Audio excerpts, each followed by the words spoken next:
কুখ্যাত ফোরকান বাহিনীর প্রধান মোহাম্মদ ফোরকান ওরফে ফোরকান রারি ওরফে ফোরকান ডাকাত, বয়স 42, পিতা বশির আহমেদ, সাংচর কলমি, উত্তর চর মায়া, 3 নং ওয়ার্ড, থানা শশীভূষণ, উপজেলা চরফ্যাশন, ভোলা, জেলা ভোলা, তাহার ডাকাত বাহিনীর সদস্যদের নিয়ে ভোলা জেলার তজুমউদ্দিন থানাধীন চর মোজাম্মেল ও চর লাদেন নামক এলাকাসহ আশেপাশের এলাকার জেলে সম্প্রদায় ও মাছ ব্যবসায়ীদের নিকট হতে চাঁদা আদায়সহ বিভিন্ন অপরাধমূলক কর্মকাণ্ড করে আসছিল।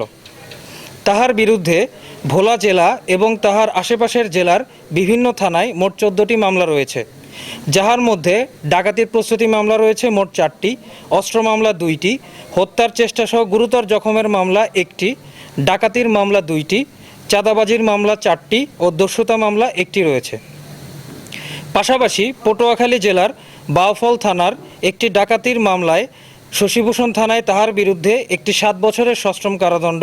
এবং 5,000 টাকা অর্থদণ্ড অনাদায়ে 2 মাসের সশ্রম কারাদণ্ডপ্রাপ্ত সাজা পরোয়ানা সহ একাধিক পরোয়ানা মুলতবি রয়েছে। ফোরকান বাহিনীর প্রধান ফোরকান ডাকাতের চলমান অপকর্মের বিষয়ে